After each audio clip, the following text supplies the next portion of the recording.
తెలంగాణలో రైతుల పరిస్థితి దారుణం ఉన్నదుల్లా. ఓ దిక్కు సాగునీళ్లు లేక పంటలు ఎండిపోతుంటే ఇంకో దిక్కు పండిన వంటను కొనే దిక్కు లేక అకాల వర్షాలకు రైతులు గోసపడే పరిస్థితి మోపైతున్నది. పాపం గీ రైతుల గోస ఎట్లున్నదో చూడురులా.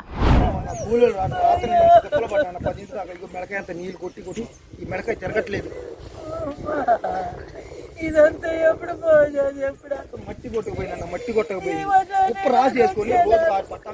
అయ్యో పాపం, ఈ అక్క బొమ్మానంగా ఏడుస్తున్నది కదా, చూస్తుంటే మస్తు బాధ అనిపిస్తున్నది. మరిగా ఈమె గింతగానం ఎందుకు ఏడుస్తున్నదంటే 20 రోజుల సంధి వడ్లను కొనుగోలు చేయకపోయే వరకు అకాల వర్షానికి తడిసి వడ్లన్నీ ఆగమైనాయట. గందుకే ఇంతగానం దుఃఖపడుతున్నది. ఖమ్మం జిల్లా కల్లూరు మండలం పుల్లయ్య బంచర ఊర్లుండే బొల్లం రామయ్య, చంద్రకళ అనే ఈ రైతులు 18 ఎకరాలల్లా వరి వండిచ్చిరట. 20 రోజుల కిందనే పొలం కోసి వడ్లను కొనుగోలు కేంద్రానికి తీసుకొచ్చిరట. కాకుంటే వడ్లను కొనుగోలు చేయకపోవట్లా అకాల వర్షాలకు వడ్లన్నీ ఆగమవుతున్నాయని ఇట్లా ఏడుస్తుండే వరకు చూసినోళ్ళందరూ కూడా మస్తు బాధపడ్డారట.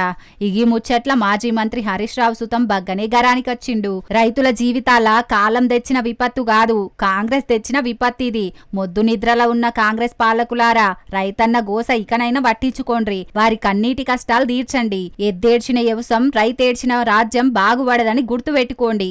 మీ ప్రభుత్వ నిర్లక్ష్య కారణంగా తడిసిన ప్రతి గింజను కొనుగోలు చేయాలని, నష్టపోయిన ప్రతి రైతుకు పరిహారం చెల్లించాలని ప్రభుత్వాన్ని డిమాండ్ చేస్తున్నామని సోషల్ మీడియాలో పోస్ట్ పెట్టిండు. ఈ ముచ్చట గిట్లుంటే గిది చూడురి.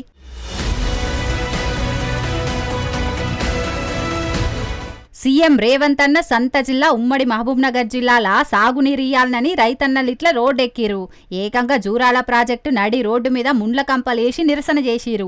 దీంతోనే ఆ తొవ్వవోంటి బండ్లన్నీ ఎటువాటు ఆగిపోయినాయి. మా పంటలు ఎండిపోతున్నాయి కాబట్టి ఇప్పటికైనా జూరాల ఎడమ కాలువ నుంచి సాగునీళ్లు విడుదల చేయాలనని రైతులు ధర్నా చేసిరు. మరిగా నీళ్ల శాఖ మంత్రి ఉత్తమ్ కుమార్ రెడ్డి సారు అంటే హెలికాప్టర్ల తిరుగుడే కాదు, జర రైతుల గోసలు ఎట్లున్నాయో కూడా చూడుర్రి. అదే హెలికాప్టర్ల తిరుగుకుంటా ఎండిపోతున్న పంటలు చూసన్నా మాకు నీళ్లు విడుదల చేయాలని డిమాండ్ చేస్తున్నారు రైతులు.